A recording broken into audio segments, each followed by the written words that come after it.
కృష్ణా జిల్లా బంటుమిల్లి మండలం పచ్చాపురం నుంచి చెరుకుమిల్లి వరకు జన సైనికులు భారీ ర్యాలీ నిర్వహించారు. ర్యాలీలో పాల్గొన్న ఎంపీ వల్లభనేని బాలశౌరి పెందూరి లింగం నాగేశ్వరరావు ఆధ్వర్యంలో ఏర్పాటు చేసిన 30 అడుగుల జెండా దిమ్మను ఆవిష్కరించారు.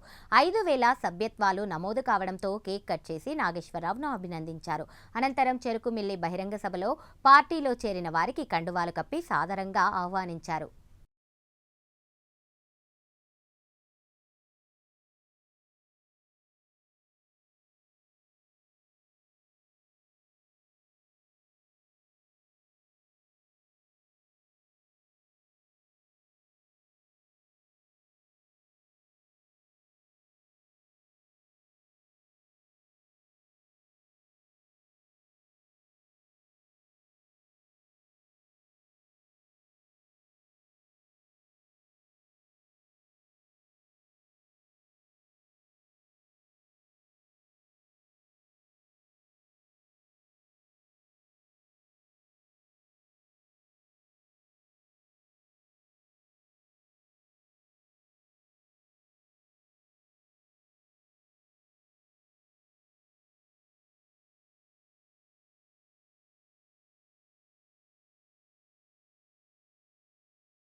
దయచేసి అర్థం చేసుకోవాలి.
డే బై డే స్ట్రాంగ్ అవుతా ఉంది, దినదినాభివృద్ధి చెందుతా ఉంది అనడానికి ఇది ఒక పెద్ద ఉదాహరణ.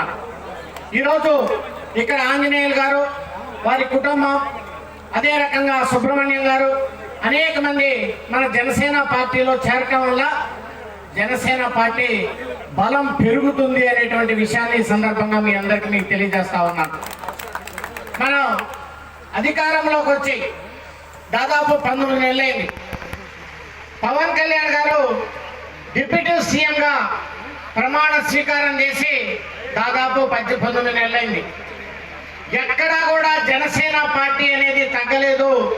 Day by day Janasena party బలం పెరుగుతూ ఉంది అనేటువంటి విషయాన్ని ఈ సందర్భంగా మీకు తెలియజేస్తా ఉన్నాను. అది పవన్ కళ్యాణ్ గారి యొక్క వ్యక్తిత్వాన్ని చూసి, ఆయన ఆలోచన విధానాన్ని చూసి, ఆయన ప్రజలకు చేస్తున్నటువంటి సేవను చూసి ఈరోజు జనసేన పార్టీ బలపడతా ఉంది. ఒక్కసారి పవన్ కళ్యాణ్ గారి గురించి చెప్పాలి అంటే మనందరికీ తెలుసు, రాష్ట్రంలో అనేకమైనటువంటి పెద్ద పెద్ద శాఖలు కూడా ఉంటాయి. హోమ్ డిపార్ట్మెంట్ అడుగుతూ ఉంటారు, ఇరిగేషన్ అడుగుతూ ఉంటారు, ఫైనాన్స్ అడుగుతూ ఉంటారు. కానీ పవన్ కళ్యాణ్ గారు గ్రామీణ ప్రజలకి ఏది అవసరమో రూరల్ డెవలప్మెంట్, పంచాయతీరాజ్, అలాగే ఫారెస్ట్ అండ్ ఎన్విరాన్మెంట్,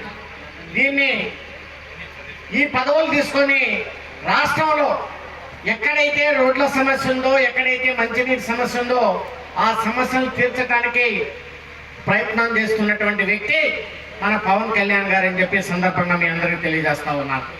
ఇంకొక విషయం మీకు చెప్పాలి, ఆయన అధికారంలోకి రాకముందు రాష్ట్రంలో రైతులు ఆత్మహత్యలు చేసుకుంటా ఉంటుంటే రాష్ట్రం అంతా తిరిగి మరి సొంత డబ్బులు, ట్యాక్స్ కట్టినటువంటి డబ్బులు, ఇన్కమ్ ట్యాక్స్ కట్టినటువంటి డబ్బులు 30 కోట్ల రూపాయలు ప్రతి రైతుకి ఎక్కడైతే ఆపద ఉందో ఆత్మహత్యలు చేసుకున్నారో సొంత డబ్బులు 30 కోట్లు ఇచ్చినటువంటి వ్యక్తి ఈ భారతదేశంలో ఎవరైనా రాజకీయ నాయకుడు ఉన్నాడు అంటే అది ఒక పవన్ కళ్యాణ్ గారే అని చెప్పేసి కూడా ఈ సందర్భంగా మీకు తెలియజేస్తా ఉన్నాను. సో అలాంటి నాయకుడు మనకి పార్టీ అధ్యక్షులుగా ఉండటం, ఆయన కింద మనందరం కూడా పనిచేయటం చాలా ఆనందదాయకం అనేటువంటి విషయాన్ని కూడా ఈ సందర్భంగా తెలియజేస్తా ఉన్నాను. ఆయన యొక్క లక్షణాలు, ఆయన చెప్పేటువంటి ప్రసంగాలు, ఆయన చేస్తున్నటువంటి ఆచరణ చేస్తున్నటువంటి విధానాలు చూస్తే ప్రతి ఒక్కరికి కూడా పవన్ కళ్యాణ్ గారి యొక్క ఆశయ సాధన ఈ రకంగా ఉంటుందా అని చెప్పేసి అనుకుంటాం. మరి మనం చూస్తూ ఉన్నాం, ఎక్కడెక్కడైతే చిన్న చిన్న సమస్యలు కూడా ఉన్నాయో ట్రైబల్స్ ఏరియాలో చూసాం. ఆయన ఎక్కడ ఇంతవరకు రోడ్డు లేనటువంటి ఏరియాల్లో, విజయనగరం సైడ్ ట్రైబల్ ఏరియాలో ఉన్నటువంటి ఏరియాల్లో కూడా ప్రవేశించి ఆ సమస్యను కనుక్కొని ఎంతో మంది మహిళలు మరి డెలివరీ టైంలో ఇబ్బందులు పడుతూ ఆ రోడ్డు లేనటువంటి తెలియజేస్తా ఉన్నారు. ఈరోజు నేను ఒక పార్లమెంటు సభ్యుడిగా, జనసేన పార్లమెంటు సభ్యుడిగా లోక్సభలో పార్లమెంట్లో ఉంటే ఏదన్నా మంత్రుల దగ్గరికి వెళ్ళి ఏదైనా విషయాల మీద చర్చించేటప్పుడు నేను జనసేన పార్టీ ఎంపీ పవన్ కళ్యాణ్ గారు మా అధ్యక్షుడు అంటే నా గౌరవం పెరుగుతుంది అనేటువంటి విషయాన్ని సందర్భంగా మీకు తెలియజేస్తాను. ఎందుకంటే ఆయన మాట్లాడేటువంటి భాష కానివ్వండి, ఆయన చేష్టలు కానివ్వండి, ఒక ప్రజలకి ఏ రకంగా అవసరమో ఆ రకంగా ఉంటాయనేది మనం కాదు కేంద్రం కూడా గుర్తించింది అనేటువంటి విషయాన్ని సందర్భంగా మీకు తెలియజేస్తా ఉన్నా. తద్వారానే ఈ పార్టీ దినదినాభివృద్ధి చెందుతుంది అనేటువంటి విషయాన్ని సందర్భంగా మీకు తెలియజేస్తా ఉన్నా. ఈరోజు పెడన నియోజకవర్గంలో ఇంతకు ముందు మనం ఒక 10,000 దాకా మ్యాక్సిమం చేసామనుకుంటారు మెంబర్షిప్లు మొత్తం కూడా. మరి ఇప్పుడు దాదాపు 15-16,000 అయినాయి. మరి ఫస్ట్ అవనిగడ్డ ఉంది, తర్వాత మన పార్లమెంట్లో పెడన ఉంది. కానీ అవనగడ్డతో పాటు మీరు కూడా సమానంగా 25,000 చేసినప్పుడు ఇక్కడ రియల్ గా జనసేన జెండాను మనం ఎగరేసేటువంటి పరిస్థితి ఉంటుంది అనేటువంటి విషయాన్ని కూడా ఈ సందర్భంగా మీ అందరికీ తెలియజేస్తా ఉన్నాను. ఇంతకు ముందు ఈ గ్రామానికి ఒక 10 లక్షల రూపాయలు నేను ఎంపీ లాట్స్ ఇచ్చాను. తర్వాత ఒకసారి టెంపుల్కి మీకు వచ్చినప్పుడు, శివాలయానికి వచ్చినప్పుడు వర్షంలో మీరు ఆ చుట్టూ రోడ్డు కావాలని చెప్పేసి అడిగారు. తప్పకుండా ఆ టెంపుల్కి, ఆ గుడికి దగ్గర ఉన్నటువంటి ఏదైతే మీరు అడిగారో ఆ రోడ్డును కూడా తప్పకుండా నిర్మిద్దామనేటువంటి విషయాన్ని కూడా ఈ సందర్భంగా మీకు తెలియజేస్తా ఉన్నాను. అదే రకంగా పక్కన ఉన్నటువంటి ఎండపల్లి గ్రామానికి కూడా దాదాపు అక్కడ మన జన సైన్యం కూడా బాగా ఉన్నారు. వాళ్ళకు కూడా ఒక చాలా సమస్య ఉందంటే ఒక 70 లక్షల రూపాయలు ఇచ్చి వాళ్ళకు కూడా ఒక బ్రిడ్జి నిర్మాణం చేసి ఆ రైతుల యొక్క కష్టాలను కూడా తీర్చాము మన జనసేన పార్టీ అనేటువంటి విషయాన్ని కూడా ఈ సందర్భంగా మీకు మనం చేస్తా ఉన్నాను. ఒక విషయం అయితే చెప్తాం, పార్లమెంటు సభ్యుడిగా నాకున్నటువంటి ఫండ్స్ కానివ్వండి, నేను తెచ్చేటువంటి ఫండ్స్ కానివ్వండి, జనసైన్యానికి, జనసైన్యం ఉన్నటువంటి మన ఊర్లకి మొట్టమొదటి ప్రాధాన్యత ఇస్తాననేటువంటి విషయాన్ని సందర్భంగా మీ అందరికీ తెలియజేస్తాను. మీకు సమస్య ఎక్కడైతే ఉందో నేను మచిలీపట్నం వచ్చినప్పుడు మీరు రండి. మరి ముఖ్యంగా రైతుల సమస్య, కొన్ని గ్రామాల్లో డ్రైనేజ్ సమస్య ఉంటుంది, కొంత పొలాల్లో నీళ్లు స్టక్ అయిపోయి చివరి భూములకు అందనటువంటి పరిస్థితులు ఉంటాయి. ఇంకొక చోట ఇంకొక ప్రాబ్లం ఉంటుంది, చిన్న లిఫ్ట్ కానీ ఎక్కడన్నా ఇస్తే మరి ఆ గ్రామంలో ఉన్నటువంటి పొలం మొత్తం కూడా పండటానికి ఆస్కారం ఉంటుంది. అలాంటి సమస్యలు నీటి సంఘాల ద్వారా కానివ్వండి, మరి బాగా తెలిసినటువంటి రైతాంగం కానివ్వండి, మీరు వచ్చి నాకు ఎక్స్ప్లెయిన్ చేయండి. అది ఏదో ఒక రకంగా ఫండ్స్ తీసుకొచ్చి ప్రతి ఒక్క ఎకరం కూడా పండే విధంగా ఒక జనసేన ఎంపీగా నా ప్రయత్నం చేస్తాననేటువంటి విషయాన్ని కూడా ఈ సందర్భంగా మీ అందరికీ కూడా తెలియజేస్తా ఉన్నాను. అభివృద్ధి కార్యక్రమానికి వచ్చేటప్పుడు మీ అందరికీ తెలుసు, మన బందర్